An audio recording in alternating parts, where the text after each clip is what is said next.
Hey guys, welcome back to the channel once again. Kenroy here. Now today I've got a slightly different video because although I'm not going to be out in the garden today because it's absolutely raining, most things are starting to die back, but we got given a very special treat by one of my aunties recently, and that is a breadfruit. Now many of you may not know or have a clue of what this is, but it's basically a fruit, a tropical fruit. Not sure where it's actually native from or where it originated. However, I do know that we do grow it in Jamaica, and this fruit is called a breadfruit. You can normally have it boiled or you can roast it, and I'm sure there's tons of other ways in which you can have it, but today I'm going to attempt to roast the breadfruit in the traditional way on a wood fire here in the UK. And so guys, if like me you're up for an experience, I'm sure we're going to be enjoying one today. Please join me as it's been a fair few years since I've done this. Okay guys, so here is our breadfruit, and like I said, this is a tropical fruit. Yes, it is big, round and green, and these are super expensive if you try to buy them here in the UK.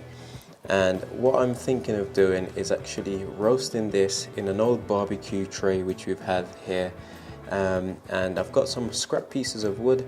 It's been raining all day, so the driest place for this will be probably in this barbecue here. But first I'm just going to prepare this by making sure that we give it a nice slit at the top to allow the heat to penetrate it, go through the skin. This is going to look char grill black once it's done. But the first thing I'm going to do is put an X marks the spot right in the top or the bottom of the breadfruit here. This is actually where the stem is. These hang from trees typically, for those of you who don't know. I know all my fellow Jamaicans will be very well versed in this. Like I said, really nice fruit. Think of, what could I compare it to? I can't even compare it to, say, potatoes or anything like that. It's quite unique. And like I said, you can roast it or you can boil it. The more mature it becomes, the less tasty, in my opinion, it is, less tender it is as a boiled fruit slash vegetable. So I'm going to get started now. I've started prepping my fire, which again is something I haven't done in such a long time, guys. Starting a fire is a lot easier than it looks the traditional way, but I'm going to be using some pieces of newspaper with some bits of stick, bits of wood which are broken into little pieces. The more splinters the better. It means smaller surface area to get our fire started. I've got some more down here, and yeah, wish me luck guys. So this is optional, but I normally put an X, hard to do this with one hand, in the top of the breadfruit. Just literally put your knife in just like that, and you're going to do the same going across. And what this basically does, it allows a hole for the heat to penetrate in and allow the steam to come out of it as well once it starts to roast. And like I said, this is a little tip that I remember doing when I was growing up, and I'm sure it still stands true. So I'm going to get the fire started and then hopefully get our breadfruit in situ, and let's see how we get on. Okay guys, so like I said, I'm no expert at this, so don't laugh if I don't get this going the first time. The last time I tried to make a fire, it took me several sheets of newspaper, and it actually took me absolutely ages to get done. So yeah, I don't do this very often, and so no doubt it's going to be very tricky. It's a shame it's raining today guys, or else we'll be able to do this outside in the garden, but yeah, we'll do the best that we can. See if we can use our barbecue here as a fire pit. Our fire's been lit, and I'm trying to catch the kindling, which is the pieces of wood which we've broken into little strips, and yeah, with any luck we can get them lit, and then once they're lit, hopefully we can get the bigger pieces ablaze. Then we can get our breadfruit roasted guys. Wouldn't that be amazing? So top tip, guys, make sure you have yourself loads and loads of newspaper, because that stuff just burns out pretty quick. And all you do is just get yourselves little pieces. Should be a lot more than this, but as you can see, I'm struggling, guys. But I can see that some of my pieces are starting to catch fire, which is great.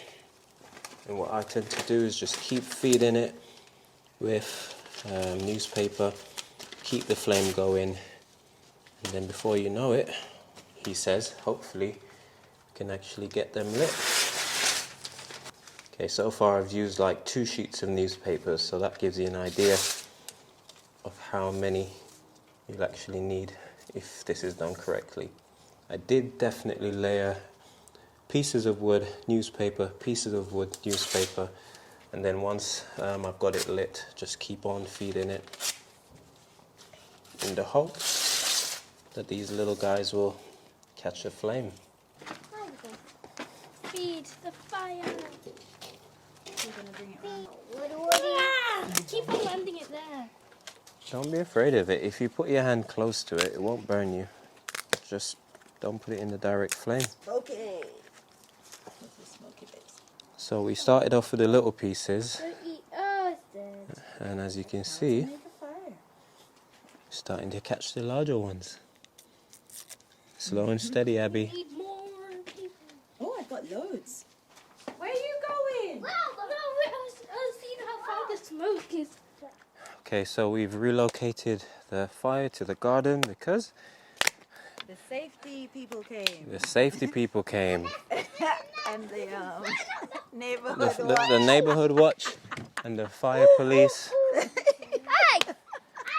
So, gonna put our breadfruit because our flame is well and truly running. What? So how do you do it now? We are making a Oh, you done it already? Did the cross and the... Oh, what do you know about the cross? You told me when we was in Jamaica. Are you staying far away? I am not sure about You should put some of the corns in. Ooh, roast corn. What about the yam? Steady on. Yeah, that can be our dinner. You're gonna have to get the corn then. Where is the corns? Kitchen, I showed Abby where they were. Right, go and get some corn then if you want me to roast them. Investigating to find the mangoes. Come on, Naomi, come with me. Wait there. Putting some wood in. Woody. Yeah, we could roast it. We could actually roast this, I think, in the oven as well, or on the actual hob. But yeah, Well, you're not going to get that smoked barbecue. I'm scared. Real yard style. go and get the corn. Let's go and get it so close. But so far. So in your how many years of being here have you ever roasted a breadfruit? I don't think I've ever roasted one over here. If I have, it's probably on the stove. Yeah, man. Wow. When last you heard that sound? It's been a minute. You should get some more. No, you want it to, some of the wood to start burning down. Don't put Because if any- you put more wood in, it'll just make the flames a lot bigger. Oh, And oh yeah, it- because you want it to slowly. and it will burn out quickly.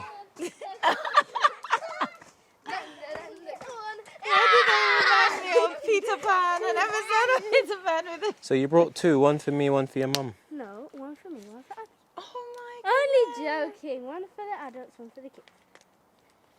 It's terrible. No. So you actually roast these in. Oh, who's gonna Don't eat peel these? it. Who's gonna eat the leaves? You're not going to eat the leaves. That's If like you- your pot. So if you put it in without the actual thing over the outside, It would work. Alright. it will basically burn before it cooks. And you don't want to put it directly in the flame. Is there any more, babe? Yeah, there's 2 more. It's burning up! Ah, so you thought, let's not bring all of them. But this fire is way too big for corn. Normally you wait until it dies down a bit. Alright. I've got a proper There's some sword this steam time in there. instead of a corn. Have you got... I've got a proper Let's see if I can get instead of a some wood. that's ready from our corn. So I'm- So So we've been harvesting our corn recently, and let's see if one of these are ready. I mean, they're probably as ready as they're going to be, to be honest. There we go. There's some tiny ones over here. Might as well harvest one for good measure. Daddy, what's this plant there?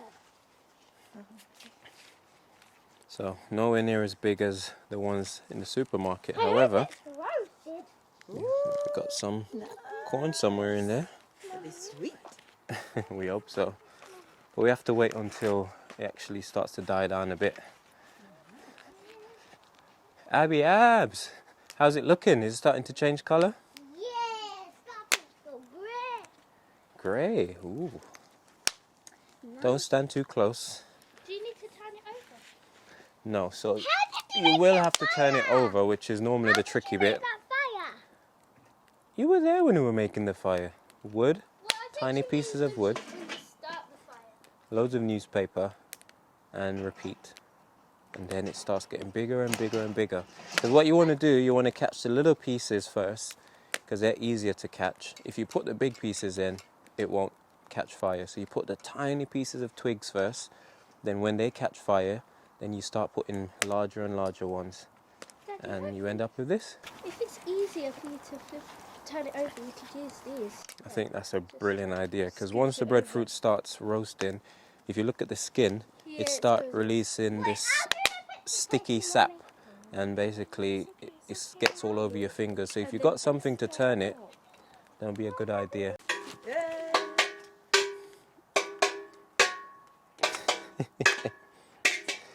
Are you guys making rain dance or something?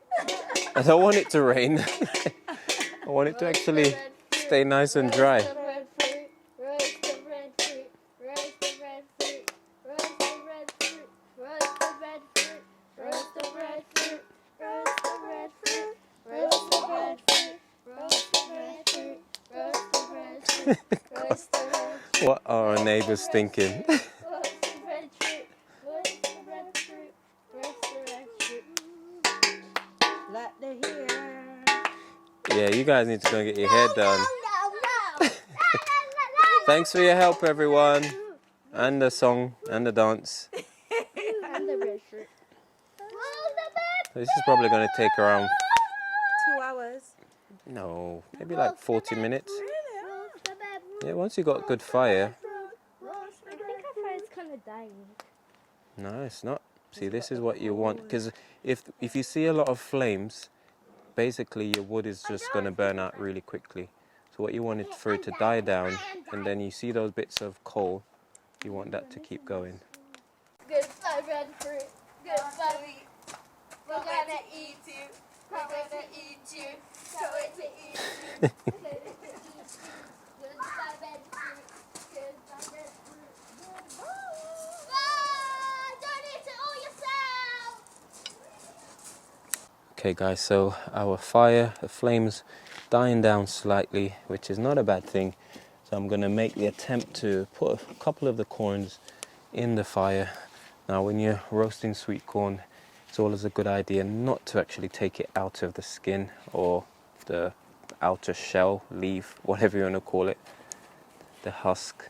And you just want to put them close to the main flame, but definitely not directly in like a huge amount of flame, because what you want is for it to sort of cook or steam through the actual husk rather than just be absolutely obliterated by the fire.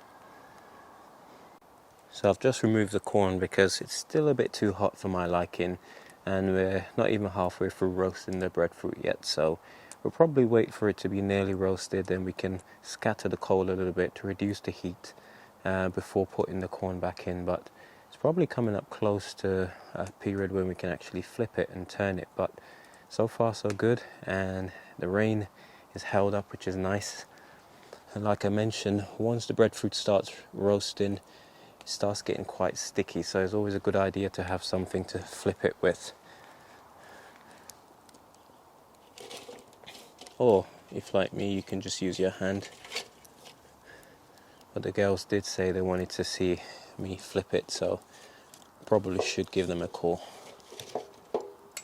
You can actually use pieces of wood as well to flip it. Well, I don't know if I've still got my breadfruit flipping skills. So you can see it's gone all charcoal and black underneath the bottom. No, move that. You'll damage it with those. You need to keep it as smooth a surface as possible. Mommy, Daddy, because we've been walking so... Whoa, why is it all rambling? Maybe that's like, oh, it looks really gross. Ooh, whoa. Yeah. Make sure you guys don't plan on going to hell, right? Why is it called hell? Because it's hot. So that's what you want to see, where it's so burnt that it's literally almost flaking apart. Just blow it and get the flames up again. My turn. Daddy, it's my turn. It's not a game. With all that saliva, you're going to get the flame out. Oh dear. Oh dear. Look, this is how the professionals do it, okay? Gentle. Less is more. So rather than just spitting at it, Woo, she got there you go. That's much better. it. Come on, small fry. No, I'm just gonna hold you. You ready? You want to have a go? No, I just want to blow some parts. Okay, go on. Blow. Woo! You're not bad, small fries. Look at this wood. Look at this wood. It's changing colours. It's like red and then orange and then And want it to soak. Daddy, here you go. Did it hurt? Did it Thank you. hurt you? No. Because you've been working so hard. Is that why you brought me a biscuit? Yeah. Oh. Boy, smell like some smoke.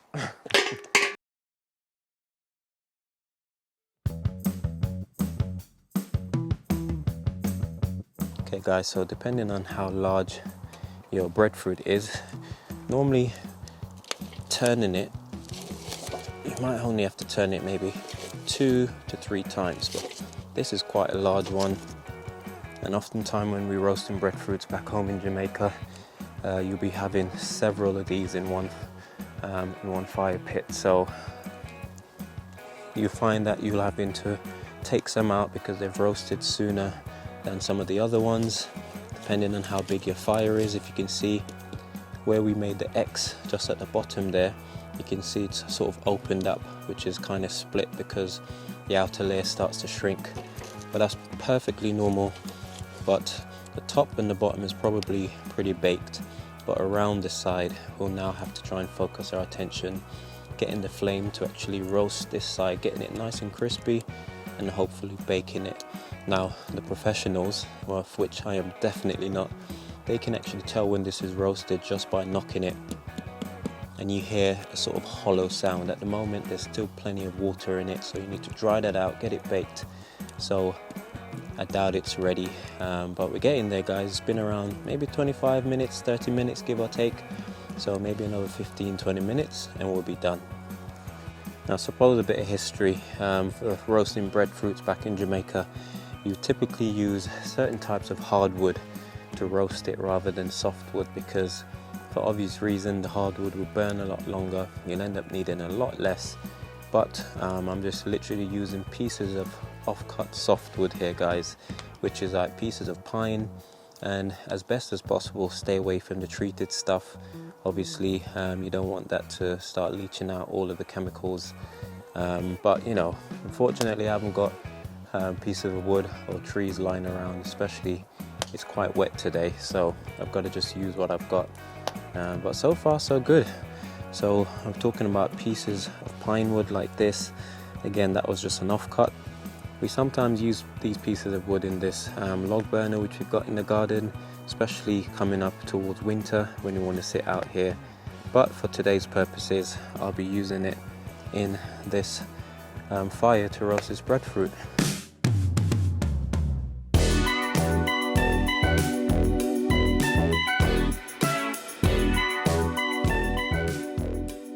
Okay guys, so we're getting really close.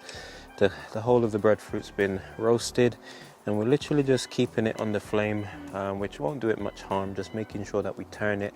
And what it's basically doing is allowing it to soak through and to be nicely baked on the inside. Well, that's the hope anyway. And at this point, when we've only got coals left, started to put our corn still in the outer layers, close to the flame, close to the coal, but not actually touching it.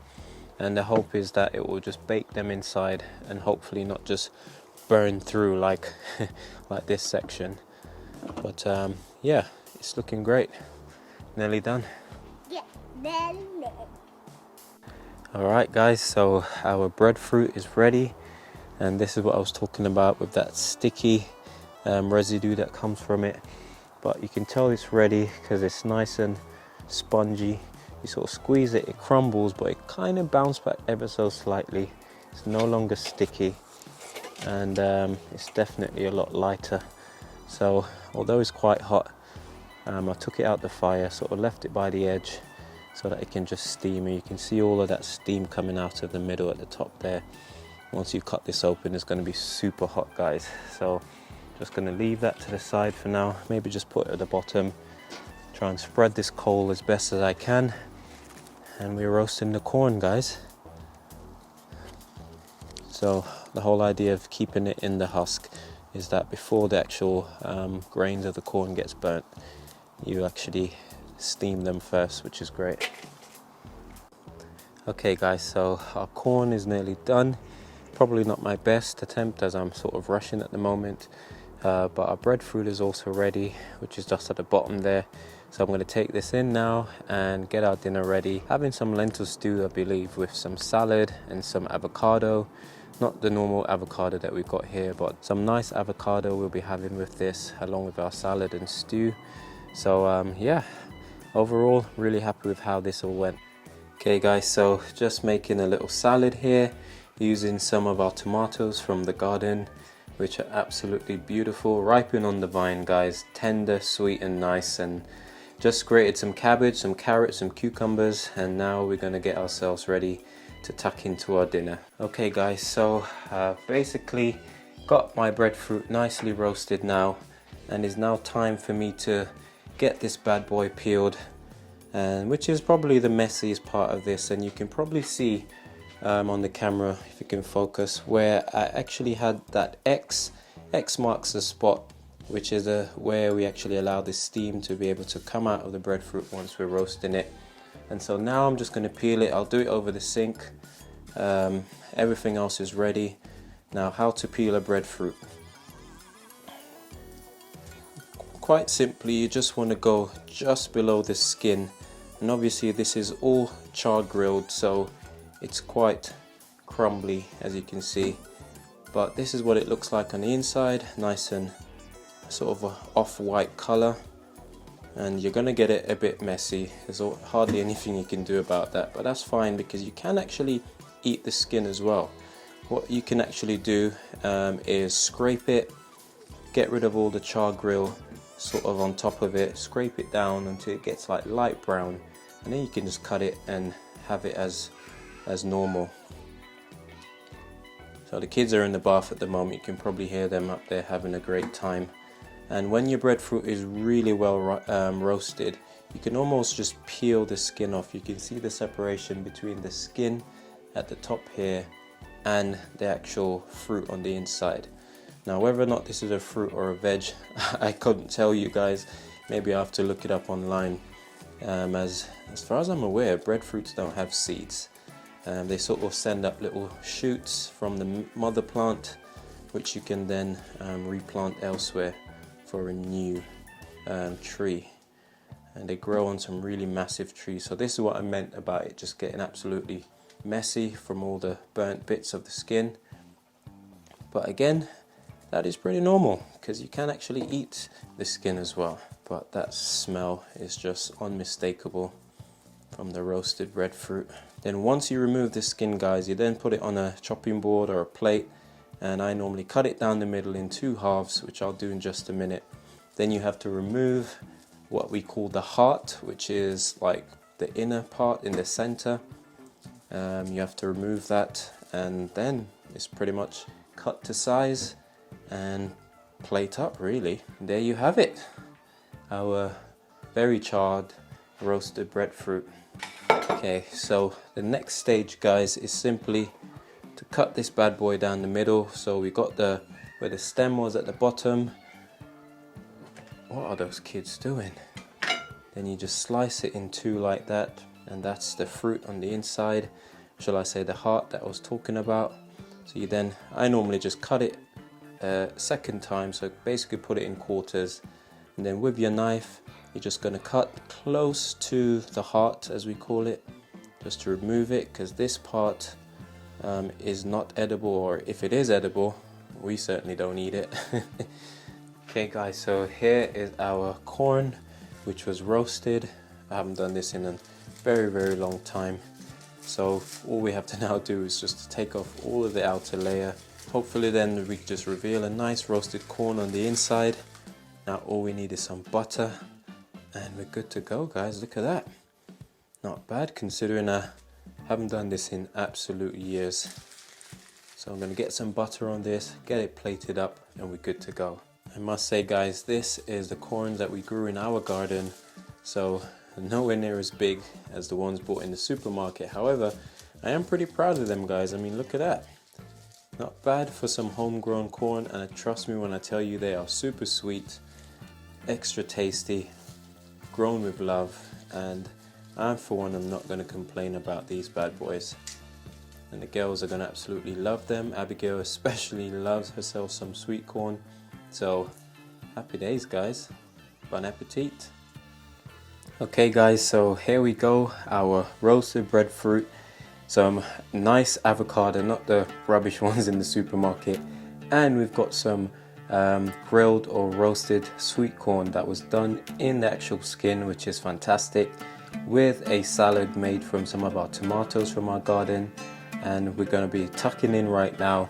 I hope you've enjoyed this video. I know we've definitely enjoyed the experience, especially the girls, being able to see sort of like the more traditional way of cooking some of the foods that we are very familiar with. They definitely had a great time making the fire, watching me roast the breadfruit, you know, getting stuck in. It was a really nice day and a great way to spend the Sunday. So, you know, don't forget to get your kids involved in whatever you're doing, especially if they've got a culture which perhaps they're not too familiar with. It's always nice to make sure that they get involved. And yeah, we're going to be tucking into this lovely meal now. So we're going to be having our breadfruit with some lentil stew, guys, and I'm sure we're going to absolutely enjoy it.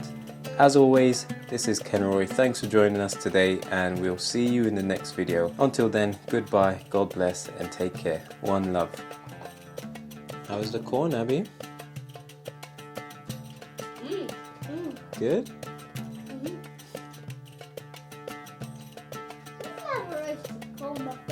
I know. Gonna have to do it more often, eh? Yeah. And this time I can go and get some marshmallows.